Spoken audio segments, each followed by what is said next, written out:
Hey there guys, I'm Will and welcome to FP1 and let's talk some F1 2020. So me and Nathan had a podcast about this, I think it was about last week, where we talked about what we really wanted for the game, and we've got some new features now that have just been announced for the My Team and the Career Mode features, and I am really excited about it. But before we get into the new news then, what I just want to ask you guys is, would you want to see an F1 game series on the channel itself? It's something I did about 3-4 years ago in a different kind of guise. But yeah, if you want to see it, let me know down in the comments below and we'll definitely get on that. But right then, let's get straight into this. So Lee Mather, who is one of the developers on the game, had a chat with Red Bull, and there's some very, very juicy information here. Let's start with the new My Team mode. So for those that are unaware, F1 2020 will let you come up with your own team, create a brand new 11th team on the grid, and let you race against the current grid of drivers. Now, it's got very, very interesting now with a whole lot of management systems, so I'm just going to read out what Lee Mather said. So, for the first time in Codemasters series of F1 titles, we're giving the player the chance to enter the team into the Formula 1 World Championship. Players are to manage both the running of the team and produce the result out on track. As with any F1 team, the player will be responsible for all departments needed to run the team. These range from those which impact on pure performance to departments that work to get you the best sponsorship and media deals. Engaging with the driver market and picking the most lucrative sponsors will also play a crucial part in creating a successful team. Not only to mention the development of the car and how you managed the team's time in between races via the new season timeline. So already there we've got quite a lot of new information.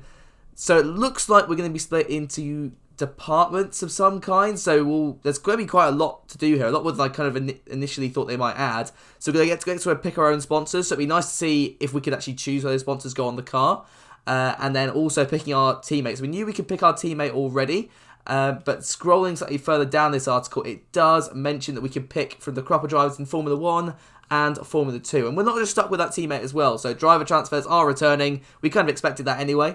But it looks like, and it's not been completely confirmed in the wording here, but it looks like that Formula 2 drivers will be able to step up now into Formula 1. And we might be able to see some of those older drivers, so say Vettel, Hamilton, Raikkonen, and so forth, retire and then get replaced by the younger generation, which is really, really exciting. Something that I was kind of hoping we'd get last year.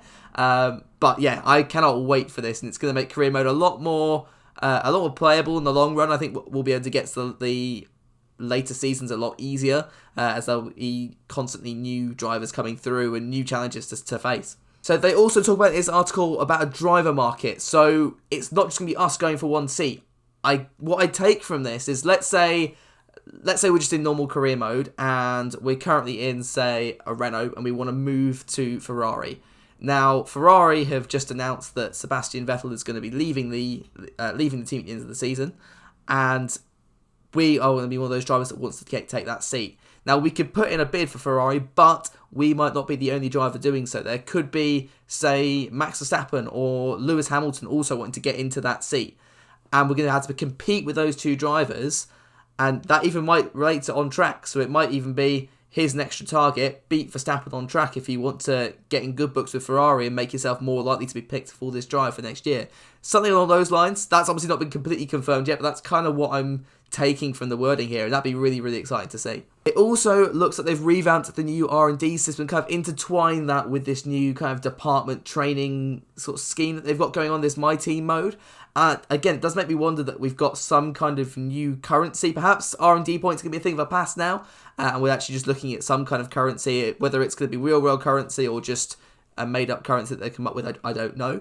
But that currency can be not just put towards R&D, but could also be put towards the other departments. So it could go towards your sponsorship and media department, and they might be able to get you more and better sponsorship deals in the past. So if you ever played Motorsport Manager, you'll see your performance on track can affect how much you or how many better sponsors you get, but also if you improve your factory, and I think there's like a helipad option you can add in, that gets you access to higher tier sponsors that you can put onto your car and obviously get more money from. So I don't think it'll be quite as in-depth as Motorsport Manager, where we'll be able to actually see our factory being built up, but I can kind of imagine it as like this kind of table at the moment, and maybe a set of graphs that show us where our factory and where our departments compare to other teams. And then we can spend this currency or these resource points to raise our bar up and hopefully match it with the other team.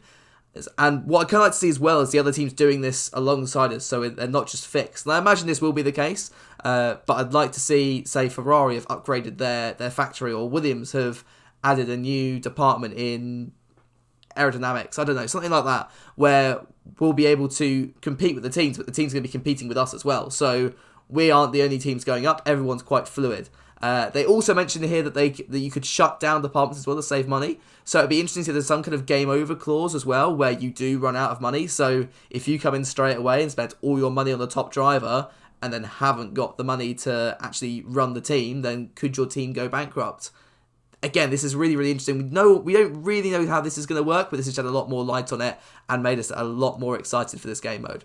Lee Mather also talked about the new tracks coming to F1 2020. Now, we already knew this, and I think I might discuss this in the video with Nathan last week, but we know that Zandvoort and the new Hanoi circuit are coming to the game, even though they're probably not going to happen in the real-life season. Well, Zandvoort maybe, but I feel like Hanoi is going to be off the calendar till next year. But yeah, they've talked about how these are going to be quite challenging circuits.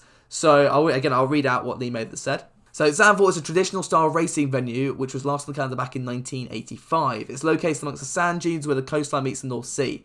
The track has seen a great deal of work done in the preparation of the 2020 F1 season, not least having a unique banked curve added to the final corner. It's a technical and exciting circuit with height variation, blind crest and unsighted braking points and corner apexes. It's an onslaught on the senses and doesn't give the player a break. Hanoi, on the other hand, is a modern street circuit. The circuit brings a number of anti-clockwise circuits on the calendar up to 6. It's characterised by 2 enormous straights, with one being the longest in Formula 1. Long straights and high speeds also bring them challenging braking zones and exciting overtaking possibilities. Now, again, these are 2 circuits that I'm really interested to drive. So I've not driven the Hanoi one yet. If you've got R-Factor, then you can drive the Zandvoort circuit. And that is a lot of fun to have a go. I've not done it with the bank corners yet, so I'm really excited to see how that incorporates into the design. But actually racing on the Zandvoort circuit is a lot of fun. It's a very fluid, kind of old school track, which is kind of nice to have back on the calendar. So I'm really looking forward to see how these are represented in the F1 game.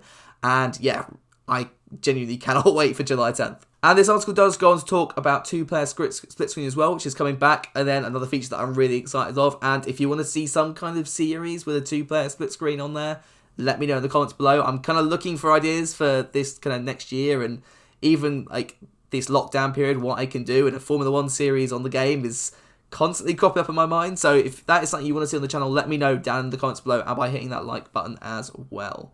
And then finally, they do talk about this new Deluxe Schumacher edition that is on the game. So with that, it was a previous announcement that you get 4 cars. I think it's the 91 Jordan, the 94 and 95 Benetton, and then the 2000 Ferrari.